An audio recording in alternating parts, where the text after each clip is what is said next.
السلام علیکم ناظرین، میں ہوں علی نواز، آپ دیکھ رہے ہیں میرا یوٹیوب چینل ٹاک زون۔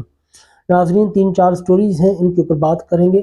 سب سے پہلے بات کریں گے جو پاکستان فلسطین میں فوج بھیج رہا ہے، اس کے اوپر بات کریں گے۔ آپ لوگوں کو پتہ ہے کہ کافی قیاس آرائیاں کی جا رہی تھی پہلے بھی کہ پاکستان جو ہے وہ فلسطین میں حماس کو غیر مسلح کرنے کے لیے فوج بھیج رہا ہے، اور پاکستان کا معاہدہ بھی ہو چکا ہے اور معاہدہ پاکستان نے سائن کر دیا ہے، جبکہ چائنا نے اور روس نے اس معاہدے پہ سائن نہیں کیے تھے اور اس کے خلاف ووٹ دیا تھا۔ اب پاکستان کے جو وزیر خارجہ ہیں اسحاق ڈار صاحب، نائب وزیر اعظم بھی ہیں، ان کا ایک بیان آیا ہے کہ پاکستان فوج غزہ بھیجنے کے لیے تیار ہے، لیکن حماس کو غیر مسلح کرنا ہمارا کام نہیں ہے۔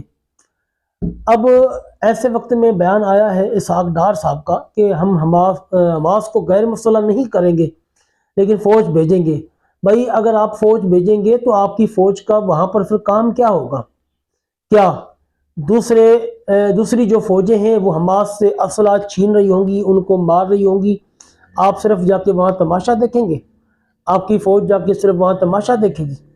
آپ واضح پالیسی دیں کہ آپ کی فوج کا وہاں پر کیا رول ہوگا، کیا کام ہوگا۔ لوگوں کو ٹرک کی بتی کے پیچھے نہ لگائیں اسحاق ڈار صاحب، شہباز شریف صاحب، قوم کو گمراہ نہ کریں، قوم کو سیدھا بتائیں۔ پہلے آپ نے یہ بات چھپائی تھی کہ ہمارا یہ معاہدہ نہیں ہے کہ ہم وہاں فوج بھیج رہے ہیں۔ اب جب آپ دنیا نے بتا دیا ہے کہ پاکستان فوج بھیج رہا ہے تو اب آپ کہہ رہے ہیں کہ جی ہم حماس کو غیر مسلح کرنے نہیں جا رہے، تو آپ بتا دیں، پالیسی بیان دے دیں کہ آپ کس لیے جا رہے ہیں۔ اس کے علاوہ D G I S P R صاحب کا بھی ایک بیان آ گیا ہے، انہوں نے بھی اپنے بیان میں یہی بتایا ہے کہ فوج جو ہے وہ بھیجنا، فوج سیاست میں نہیں الجھنا چاہتی، غزہ میں امن فوج بھیجنے کا فیصلہ پارلیمنٹ کرے گی۔ D G I S P R صاحب نے تو واضح بیان دے دیا ہے، اور ان کا بیان یہی بنتا ہے کیونکہ فوج کا کام ہے آرڈر کو اوبے کرنا، جو حکومت ان کو آرڈر دے گی وہ اس آرڈر پہ وہاں فوج بھیج دیں گے۔ باقی جو معاہدے ہیں، جو رول ہے فوج کا، وہ تو حکومت پاکستان نے یو این او کے ساتھ یا امریکہ کے ساتھ یا جس کے آرڈر پہ یہ بھیج رہے ہیں اس کے ساتھ معاملات طے کرنا سیاستدانوں کا کام ہے، اور ہمارے سیاستدان جو ہیں وہ صرف عمران خان کو ڈاؤن کرنے کے لیے اور تحریک لبیک پاکستان کو کچلنے کے لیے بیٹھے ہوئے ہیں۔ باقی ان کو اپنا کوئی کام یاد نہیں ہے کہ ہمارے اور بھی کام ہیں۔ شرم نہیں آتی ان کو کہ ان پارٹی کو کچل کے انہوں نے تباہ کر دیا ہے اور پورے دنیا میں پاکستان کا امیج خراب کر دیا ہے، اور اب پوری دنیا یہ کہہ رہی ہے کہ پاکستان ایک سیف سٹی نہیں ہے، سیف کنٹری نہیں ہے، پاکستان میں لا اینڈ جسٹس نہیں ہے، پاکستان میں پولیس کی دہشت گردی جو ہے وہ دنیا دیکھ رہی ہے، اور عمران خان کے ساتھ جو آپ کر رہے ہیں یہ بھی دنیا دیکھ رہی ہے۔ ٹھیک ہے، آپ لوگوں کے جو کارنامے ہیں یہ ساری دنیا دیکھ رہی ہے۔ ناظرین آگے چل کے بات کریں گے، قاری زوار صاحب نے بالآخر ہمت اور جذبے کا مظاہرہ کر کے ایک مرتبہ سوال اٹھائی دیا ہے کہ سعد رضوی کہاں ہے۔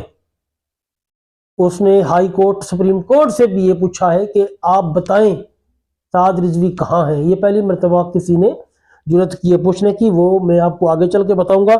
اس سے پہلے شاہد کھٹک وہ لکھتے ہیں کہ یہ آخری ہفتہ ہے، اگر انہوں نے عمران خان سے ملاقات نہیں کرائی تو ڈائریکشن تو ہمارے پاس آ چکی ہے، ہم پورے پاکستان میں لاک ڈاؤن کریں گے اور اس کا آغاز خیبر پختونخوا سے ہوگا۔ یقیناً حالات بہت خراب ہو جائیں گے۔ پاکستان کی جو حکومت ہے، شہباز شریف کی جو حکومت ہے، یہ سمجھنے کی کوشش نہیں کر رہی، یہ معاملات کو خراب کرنے کی کوشش کر رہی ہے، اور معاملات جب خراب ہو گئے تو پھر ان سے سنبھالے نہیں جائیں گے۔ ایک ملاقات کی ہی تو بات ہے، کیوں نہیں کرواتے ملاقات؟ پوری دنیا کہہ رہی ہے کہ ملاقات کروائیں، ان کو پھر بھی پریشانی ہے۔ شہباز شریف صاحب، ملک ایسے نہیں چلتے جیسے آپ چلا رہے ہیں۔ عدل اور انصاف کا نظام آپ نے تباہ کر دیا، پولیس کا نظام آپ نے تباہ کر دیا، ہیومن رائٹس کی وائلیشن پاکستان میں انتہا کو پہنچ چکی ہے، سیاسی پارٹیوں کو آپ نے کچل دیا،